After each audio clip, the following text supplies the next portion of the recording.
صدیق اکبر رضی اللہ تعالیٰ عنہ کے بارے میں مزید آتا ہے کہ آپ کے ایمان کا عالم کیا تھا کہ سورہ آل عمران آیت نمبر 79 میں اللہ پاک ارشاد فرماتا ہے کونوا ربانیین، یعنی اللہ والے ہو جاؤ۔ حضرت ابو عباس عطا رحمۃ اللہ تعالی کی خدمت میں سوال ہوا، اس آیت کریمہ میں اللہ پاک نے ہمیں کس جیسا ہونے کا حکم دیا ہے؟ کیونکہ اللہ نے تو یہ فرمایا کہ اللہ والے ہو جاؤ۔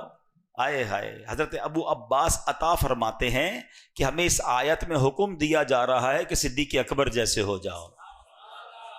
اچھا، اس کی وجہ بیان فرمائی، کیونکہ جیسے ربانی یعنی اللہ والے صدیق اکبر ہیں، انبیاء کرام کے بعد کائنات میں ایسا اللہ والا کوئی ہے ہی نہیں۔ ہائے ہائے ہائے، حضرت صدیق اکبر ایسے اللہ والے ہیں، آپ کا اللہ پاک پر، توحید پر ایسا کامل ایمان ہے کہ زمانے کا کوئی حادثہ، یہاں تک کہ پوری زمین ادھر سے ادھر ہو جائے، پھر بھی آپ کے دل پر اس کا کوئی اثر یعنی ایفیکٹ نہیں ہوتا۔ آپ کے دل میں ایمان پوری آن بان اور شان کے ساتھ قائم رہتا ہے۔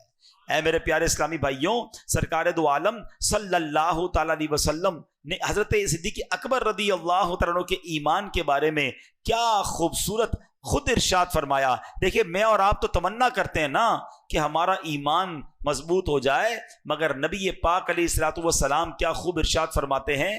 آقا فرماتے ہیں کہ اگر ابو بکر کا ایمان تمام اہل زمین کے ایمان کے ساتھ تولا جائے تو ابو بکر کا ایمان وزنی ہوگا۔ ہائے ہائے ہائے۔ اچھا، پھر نبی پاک علیہ الصلوۃ والسلام نے اس کو یہ ایسے ہی نہیں کہا۔ دیکھیے، ایک بات ہوتی ہے مشاہدے کی، ایک بات ہوتی ہے تجربے کی۔ ایک بندہ کہے شہد بہت میٹھا ہے کیونکہ اس نے کتابوں میں پڑھا ہے، یہ تو پڑھ کے بتا رہا ہے، اور ایک ہے جو چکھ کے بتا رہا ہے کہ میں نے کھایا ہے شہد بہت میٹھا ہے۔ جو تجربہ کر کے بتاتا ہے نا، اس کی بات میں بڑا کانفیڈنس ہوتا ہے۔ خیر، نبی پاک تو جو فرمایا حق ہے، مگر اس بات کو پیارے آقا نے تجربے سے بھی دیکھا ہے۔ نبی پاک کی ایک اور حدیث ہے، آقا علیہ الصلوۃ والسلام فرماتے ہیں میں نے دیکھا کہ میں جنت میں داخل ہوا تو ایک ترازو لایا گیا، میری پوری امت کو ایک پلڑے میں رکھا گیا اور مجھے دوسرے پلڑے میں رکھا گیا، تو آقا نے فرمایا میرا وزن میری پوری امت سے زیادہ تھا۔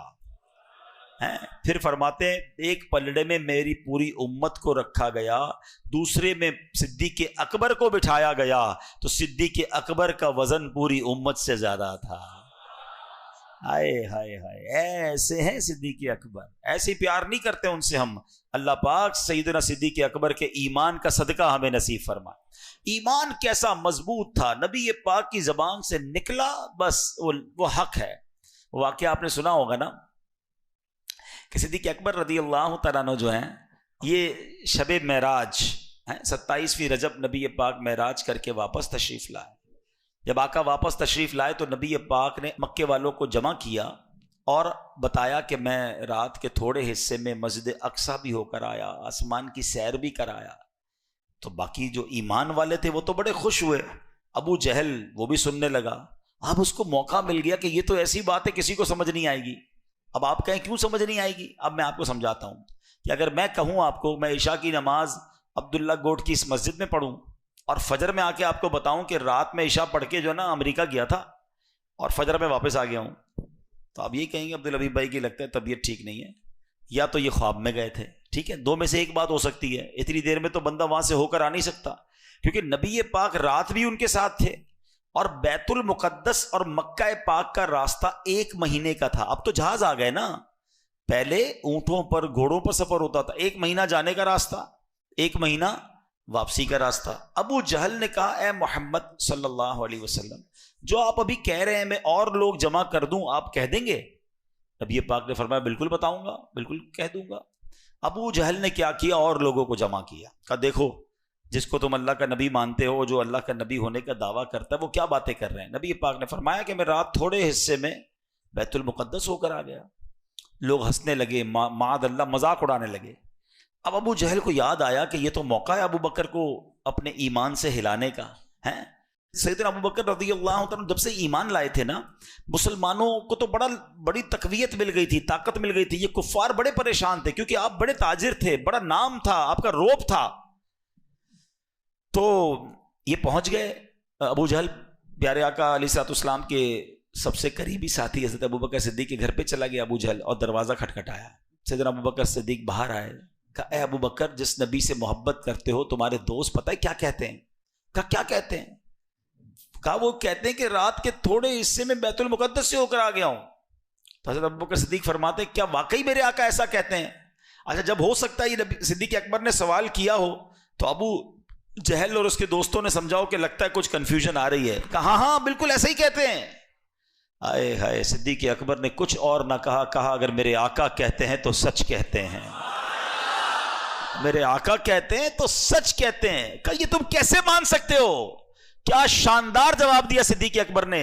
آپ فرماتے میں تو اس سے بڑی خبروں کو مانتا ہوں۔ وہ بتاتے ہیں میرے پاس جبرائیل آتے ہیں، آسمان سے فرشتہ آتا ہے، وہ اللہ کی وحی لے کر آتا ہے، میں تو دیکھتا نہیں، میں وہ بھی مانتا ہوں۔ ارے وہ فرماتے جنت ہے، دوزخ ہے، قیامت آنے والی ہے، اللہ ایک ہے، وحدہ لا شریک ہے، میں نے رب کو نہیں دیکھا۔ میرے آقا فرماتے میں نے رب کو مانا۔ وہ کہتے جبرائیل آتے ہیں، میں نے جبرائیل کو مانا۔ وہ کہتے قرآن اترتا ہے، میں نے قرآن کو مانا۔ ارے جب آسمانی باتیں مانتا ہوں تو یہ تو ویسی زمینی بات ہے، میرے آقا نے فرمایا تو حق فرمایا۔ اچھا، صدیق اکبر رضی اللہ تعالیٰ نے جو کیا نا، وہ پنجابی لوگ بڑی اچھی بات کہتے ہیں، وہ کہتے ہیں اسی منن والے سوچن والے نہیں ہیں۔ ہاں لبیک کہا نا انہوں نے، آقا نے فرمایا کہ حضور آپ نے کہا تو حق کہا، نبی پاک سے پوچھنے بھی نہیں گئے۔ اب یہ اتنا شاندار میسج ہے تمام لوگوں کے لیے جو آج شریعت کے معاملات میں کوسچن کرتے ہیں، سوالات کرتے ہیں، ایسا کیوں حضرت، یہ کیوں ہوا، یہ حکم کیوں نازل ہوا، اس کے پیچھے کوئی لاجک بتائیے، اس کے پیچھے حکمت کیا ہے۔ وہ بھائی ہم بندے ہیں، ہمارا کام سوال کرنا نہیں ہے، بندے کا کام ماننا ہوتا ہے۔ ہم نے اللہ کو نہیں دیکھا تو رب کو مان لیا ہے، جبرائیل قرآن لے کر آئے، ہم تو قرآن کو مانتے، اللہ کی کتاب ہے۔ اب جب حدیث پہنچی نبی پاک نے فرمایا تو خواہ مخواہ کے سوال کیسے؟ تو ہمارا کام دینی احکام میں سوال کرنا نہیں ہے، ہمارا کام ان احکام کو ماننا ہے۔ اچھا، اب دو بات چلی پڑی ہے، چلیں ایمان والوں کے ایمان میں اور اضافہ کر دوں، عاشقان رسول کے دلوں میں اور خوشی داخل کر دوں، اور کچھ لوگ جو خامہ خائی کی کنفیوژن پھیلاتے ہیں اس کا بھی علاج کر دیتے ہیں۔ پہلی بات، 27 رجب گزری، صبح آ گئی، نبی پاک نے جب معراج کا واقعہ سنایا تو ایمان والوں کو کیا ہوا؟ کیا ہوا؟ خوشی ہوئی نا؟ کیا ہوا بتاؤ نا بھائی؟ اور بے ایمانوں کا کیا ہوا؟ تکلیف ہوئی، پریشانی ہوئی۔ یہ آج تک ہو رہی ہے، سمجھ گئے؟ ہاں، آج بھی شب معراج آتی ہے تو کچھ عاشقان رسول جھوم جھوم کر کہتے ہیں شاہ دولہ بنا آج کی رات۔ ایمان والوں کو آج بھی خوشی ہو رہی ہے، جن کے دلوں میں پرابلم ہے ان کو آج بھی پرابلم ہو رہی ہے۔ تو پہلے یہ سمجھ لو۔ دوسرا، اب لاجیکلی جواب سمجھ لو۔ کچھ لوگ کیا کہتے ہیں، خواہ خواہ معراج کی اتنی عظیم سعادت، اتنے بڑے معجزے کو معاذ اللہ کم دکھانے کے لیے کہتے ہیں کہ یہ معراج جو ہوئی تھی نا، یہ خواب میں ہوئی تھی۔ معاذ اللہ، وہ کیا کہتے ہیں، نبی پاک خواب میں تشریف لے گئے تھے۔ اب میں آپ کو بڑی آسانی سے لاجیکلی سمجھا دیتا ہوں، غور سے سنو گے تو آئندہ کبھی وسوسہ کوئی ڈال نہیں سکے گا، ٹھیک ہے؟ کبھی آپ صبح اٹھیں، اتنے سارے لوگ بیٹھے، ہمارے گھر میں بھی چھوٹے چھوٹے بچے ہوتے ہیں، کوئی بچہ صبح اٹھ کر کہے کہ ابو جان رات میں خواب میں جو ہے نا لاہور بھی گیا، اسلام آباد بھی گیا، اس کے بعد مکے بھی گیا، مدینے بھی گیا، صبح اٹھا تو بستر پر تھا، تو آپ کیا کہیں گے؟ چلو بیٹا مبارک ہو، ماشاءاللہ مکہ مدینہ دیکھا، لیکن خواب میں سارے ہی گھومتے رہتے ہیں۔ خواب میں کوئی بھی کہیں چلا جائے، کوئی پابندی تو نہیں ہے نا، اور کوئی بڑا کمال بھی نہیں ہے۔ ایک بڑا لاجیکلی سوال، حکمت والا سوال آپ سے کر رہا ہوں۔ اگر نبی پاک نے 28 رجب کی صبح یہ کہا تھا کہ میں رات کے اندر خواب میں بیت المقدس دیکھ کر آیا ہوں تو جھگڑا بنتا؟ بتاؤ نا؟ نہیں نا۔ اگر آقا یہ فرماتے کہ میں خواب میں بیت المقدس گیا تھا تو کسی کو کیا اعتراض ہوتا؟ یہ ابو جہل اور اس کی کمپنی کا اعتراض ہی بتا رہا ہے کہ نبی پاک نے دعویٰ یہی کیا تھا کہ میں جسمانی طور پر بیت المقدس گیا تھا۔ سمجھ آ گئی بات؟ جو ان کا جھگڑا بننا ہے نا، کہتے ہیں نا ہر کام میں اللہ کی حکمت ہوتی ہے، وہ اعتراض جو کر رہے ہیں نا، کتابوں میں لکھا کہ یہ اعتراض کر رہے ہیں، مذاق اڑا رہے ہیں، صدیق اکبر کے گھر جا رہے ہیں، یہ سب چیزیں بتا رہی ہیں کہ میرے آقا نے اس دن جو اعلان کیا تھا نا، وہ اعلان یہی تھا کہ میں جسمانی طور پر بیت المقدس گیا تھا۔ ایمان والوں نے اس وقت بھی مانا تھا، ایمان والے آج بھی مان رہے ہیں، اور انشاءاللہ قیامت تک مانتے رہیں گے۔